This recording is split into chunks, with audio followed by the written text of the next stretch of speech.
Welcome to the Walls Deep Drift channel. I'm Alex, this is my G35, and today we're going to start pulling out the VQ, its associated wiring, and any other components, and start getting it prepped for the LS swap. So let's dig on in. Alright, so one of the first things we're going to do so that I can start draining fluids, I'm going to take off the front bumper. This is a KBD. Not all the clips are present. This thing's been hit multiple times.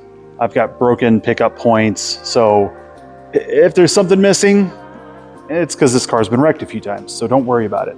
We'll start popping off clips, cutting zip ties, get the bumper off, give us a little more access. By removing the negative terminal, that way nothing goes off. I think all my hood sensors have been deleted. That one always gets me with the security system, so that's already undone. Start chopping some things off and get this bumper off.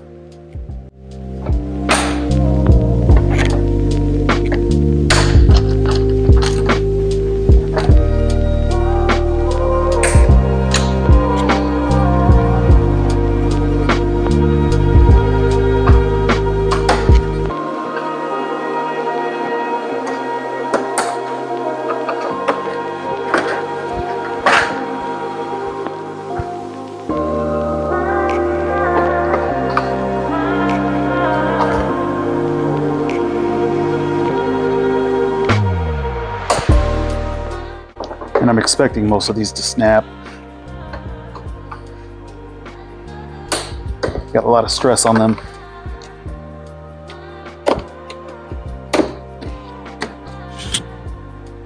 Trash.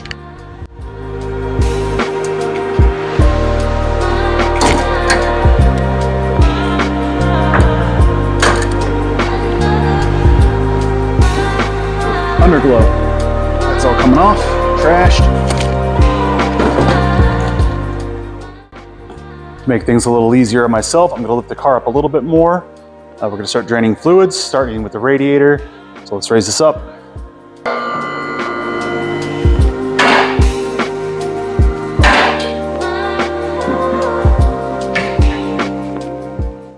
Get your favorite sort of bucket out. Let's get it down there and start draining. Now, before it got super cold here, I did remove the water out of this car and actually put in some coolant. Learned my lesson last year and had to replace the radiator.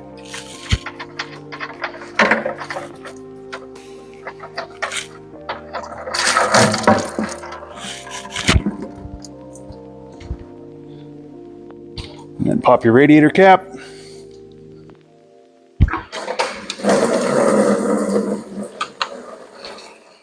Now, this information isn't just helpful for swapping, but if you ever need to remove your engine, put in another VQ, which seems to be a common thing with these cars. People beat the shit out of them without maintaining them well. And the next thing you know, you've spun a bearing. So take note, you might have to do this too. Something else you can do to help this move along is the radiator hose back here, right behind the drain plug. Go ahead and loosen that up. Just undo your little belt there and let the lower hose drain down into the bucket. While the fluids are still draining, I'll come over to my intake and start getting it undone. This happens to be an engine cold air intake. Move your little evap hose back here.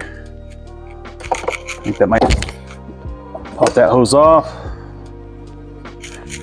Remove your clamps. And this is a little bit different on the stock intake. You got a lot of stuff up here to remove as well. So look at your service manual if you need to. It's not too difficult. If something doesn't just want to come out, check around for a few more bolts or clips. All right, one band off. We got a 10mm holding it down to the plenum.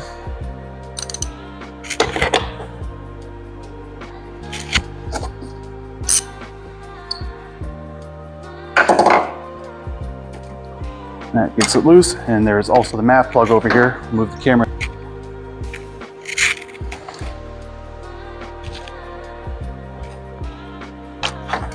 There's the MAF. Intake's out. All right, next thing I want to do is remove Just cover up by the windscreen. Rubber comes off. You'll probably have some clips in here. This thing's been pulled off enough times. There it goes.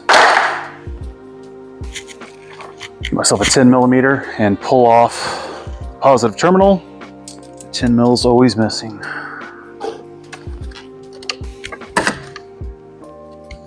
There we go. Positive terminal's out. Set it aside. And I'm pretty sure I got this one from Z1. Just uses an Allen head. We'll zip that up. We'll pull out the battery. All right. This one happens to be a size 4 hex.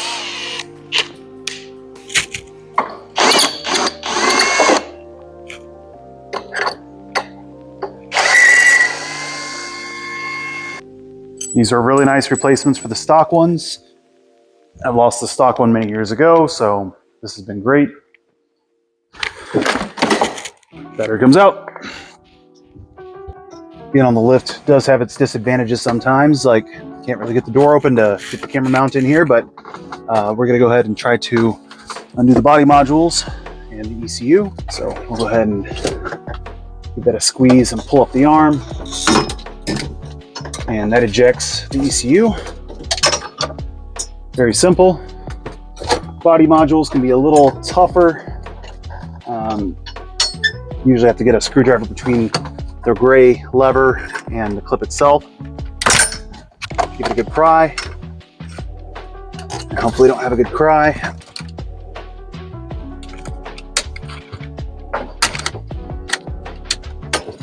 Just 1, 2.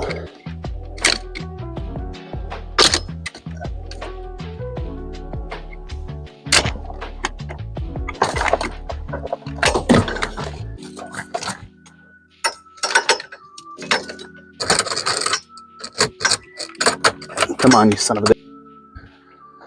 All right, and up here under the hood, there is a grommet right here. So after you unplug the module from the inside, this grommet holds it down to the chassis, keeps water from getting in. Pry at that rubber. Sometimes the plastic will come out too. That's okay. Go ahead and get that popped out.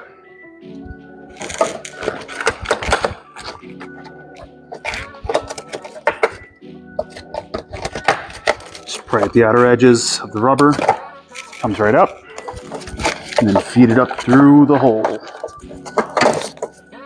So yeah, you might have to feed 1 or 2 plugs through at a time.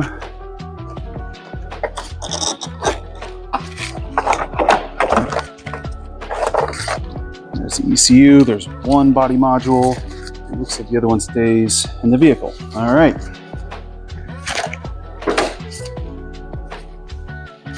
Simple enough, right? So this section can be a bit of a pain. This is all clipped in. So there was one right there. It's kind of hanging off on the edge. But I think that there's also a way to open this up, get the loom to come out. But I found it's typically easier just to give it a pry and make sure all of your clips are popped out. So like right there, unclip that, use a screwdriver to wedge it out. Again, this has been done a time or two before, so yours might be a little more difficult to pull. Good pair of needle nose is really good for this if you don't want to break your clips. Squeeze it back into the head so it compresses. Good pull. And there it is. So that's windshield washers, which I don't even think mine works anymore. So that's most of your harness there. Pull up at this little firewall. The rest of the rubber grommet comes out with it. And then from that point, you just lay it on top of the engine and you start pulling off some of the other stuff.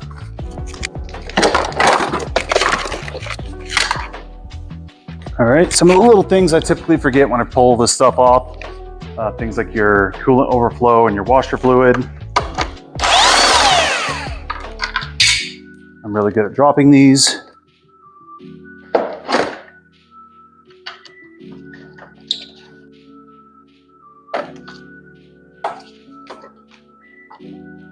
Clip is up, and that filler neck does come down and it pops off. So I'm going to go ahead and give that a pull, rotate it a little. Go ahead and get these headlights pulled off. They should all be 10 millimeters. You might be able to see that I've got zip ties holding some of mine on. And this car's been whacked a few times. Keep reiterating that this is a used drift car. So get that one off. Trash it. Got a 10 mil in the front.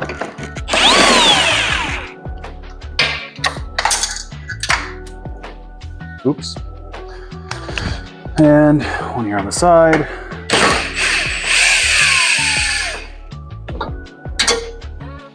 And then there's another one here in the front. And most of these would wobble back out a little. That should be enough to get the assembly start to pull outward. And then it should just be that single plug right there. Same as all the others. Use a screwdriver or give it a little squeeze on its tab. Separate it. Yeah, my connector's getting tired. This thing's been pulled so many times. I think this is my third set of headlights.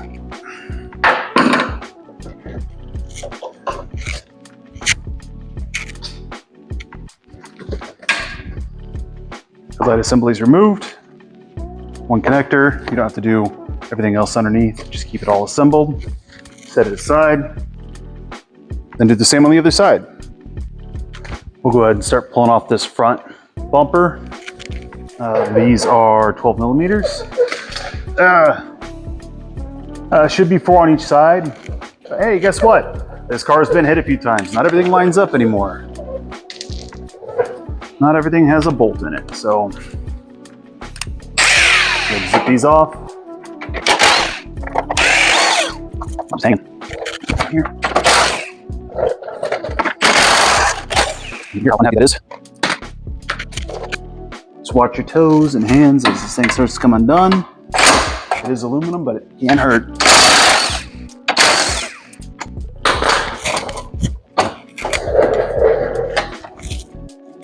That one is either stripped or... All right, sweet. All right, go ahead and start unplugging some of these sensors. This one here, keep it held up from the bottom, pull down on the sleeve, pops right out. Horns, I'll go ahead and use I think it's 10 millimeter on these as well. We'll go ahead and zip those out. The pins on the back to be a little finicky. You can also just really give them a pull, pop out. When possible, I like to put screws back where they came from if they're not going in a bag. Go. You got one clip here, squeeze and pull. There goes most of the assembly. You could have also disconnected this one right here. I think that might be a temperature, air intake temp sense or ambient sensor. Use my pliers. Get on the back side of this harness and squeeze the clip. Pulls out the front. And that is pretty much out of the way. There are a few more over here on the side. Go ahead and squeeze those and remove those.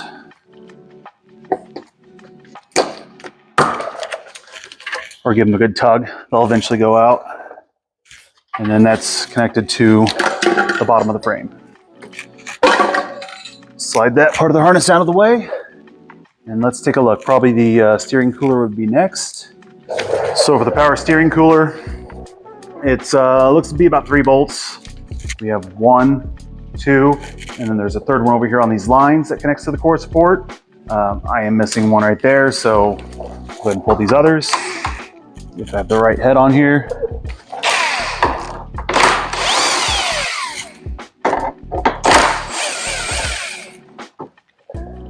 You can let that hang or zip tie it aside somewhere. Damn, I'm good at dropping these. And this is also an aftermarket core support. Not everything lines up perfect. More often than not, it's not gonna line up. All right, you got a few decisions to make here depending on what you're doing. When pulling out the core support, your radiator holds in the condenser. I think that's the condenser for the AC. Keeps it all held into the core support. So what you can do is turn these locks up here, and that will relieve the top pin of your radiator. So when you pull this all out, it'll stay with the car. Sometimes you can get it to swing out a bit. It's got a little bit of give in these cables. It might be helpful to remove the bolts that are holding it to the chassis, help it swing just a little bit more. These are also prone to break, so be gentle or use lots of PB Blaster beforehand.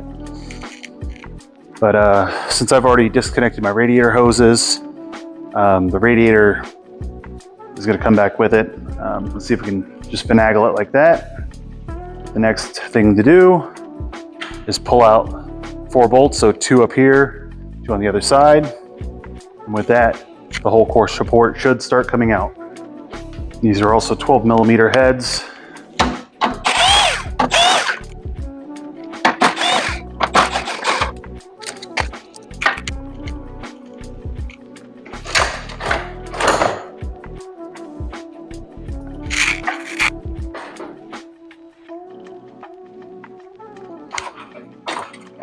Yep, that's pretty much being held on by the AC bracketry right now.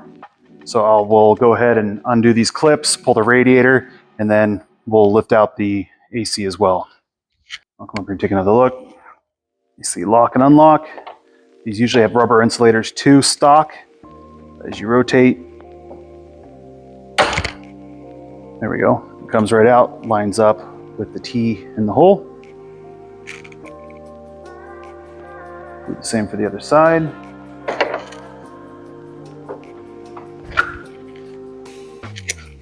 It looks like I've at least got 1 rubber insulator. One more thing. Again, not stock. I've got hood pins, carbon fiber, this thing's been hit, etc., blah, blah, blah. I'm also missing the hood latch. You might have to undo the bolts up here and remove the cabling to get all of this off. Side note. Like that. There we go. There's a few wires still plugged in down here on the washer pump.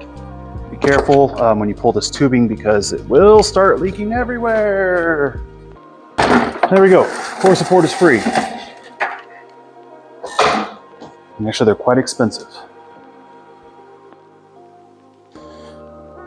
Put some of these bolts back. Good to keep in place. They also hold in the fender a little bit.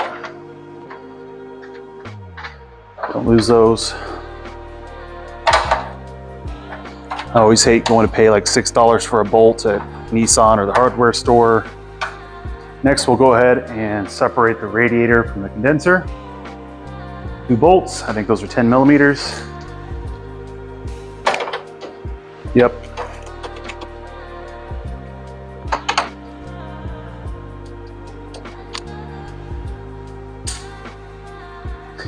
And I've decided if I'm keeping my AC or not.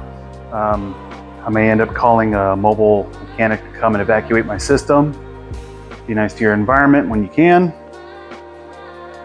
So go ahead and separate that and pull the radiator up. And it looks like my fans are still plugged in too. So that is one thing that I missed. See? Watch me mess up. That way it'll go easier on yourself. I'll unplug those and pull the radiator. All right, front end is all cleared up. Time to remove some of the accessories.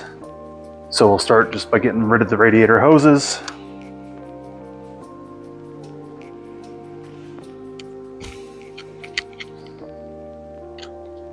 These may or may not be used again. I'm pretty sure I'm gonna go with a LS swap radiator hose instead of patching it all together.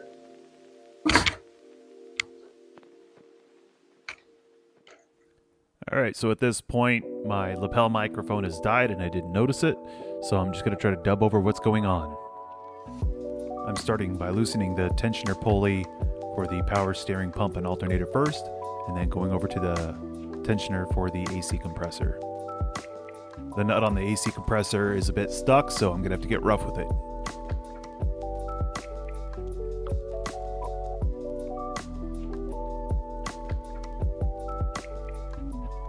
You can see me pointing around here that once those are loose in the front, there are 2 bolts that hang down the bottom. Those raise and lower those pulleys.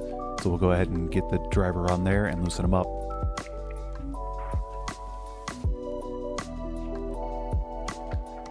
And with that now lowered, the belt comes right off. Set it aside, move over to the other. To remove the AC compressor, there are 3 bolts that go through its housing and into the block. Go ahead and get your wrench and start removing those.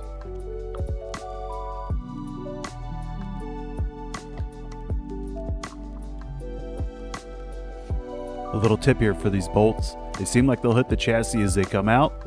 It helps if you just give it a little dip downward, and that will give it just enough clearance to get it in and out.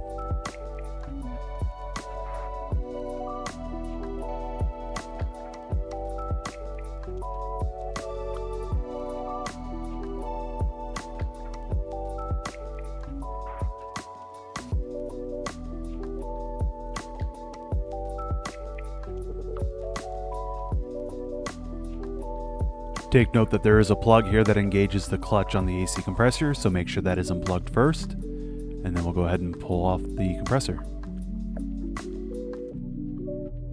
And then we'll move over to the power steering pump.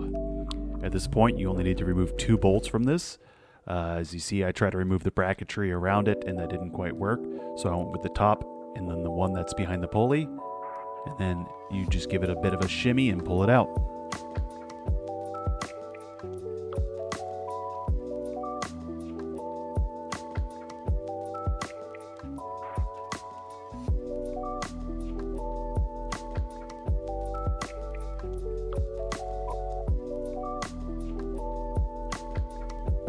Since the power steering pump is going to be hanging back with the chassis itself, go ahead and unplug it, and then you can set that aside.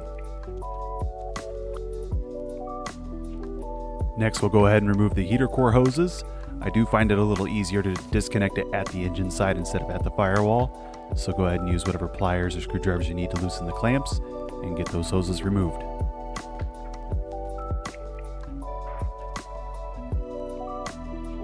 Using pliers, go ahead and slide down that clip for the vacuum tube and go ahead and give it a good pull.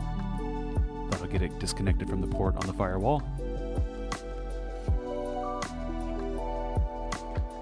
Then using a screwdriver, go ahead and pop the clip here on this power cable that goes down to your starter and alternator. Slide up that grommet at the firewall again, and then we'll move back to the positive battery terminal where we can loosen the nut, and that will disconnect it from the main power junction.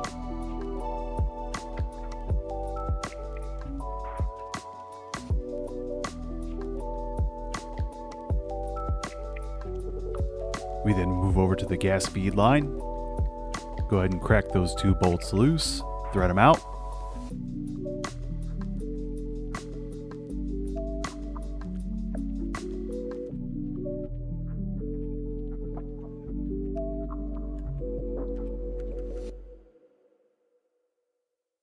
And then you'll want to work that fitting out very gently. There could still be pressure in there, and there's also an O-ring, so make sure you don't tear that and you don't spray fuel in your face. Have some rags or paper towels ready because fuel will drip out of here as you go. Once it's pulled out, set it aside, and we move to the evap or the return line. Again, squeeze that clamp, pull it back, and then it might take a little bit of force. I have pliers here to pull it, get it wiggling, pull it off, set it aside. Alright, we then move down to these 2 ground points on the front of the block. One on top, one on the front. Break them loose, pull the bolts, set the grounds aside.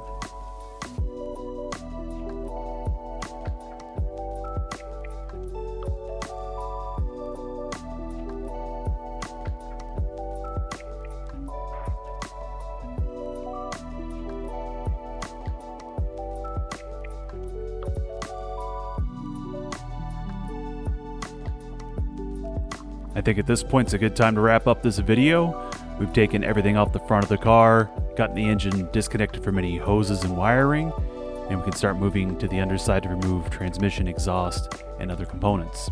So stick around for part 2, where we actually get the engine and transmission out. Thanks for watching.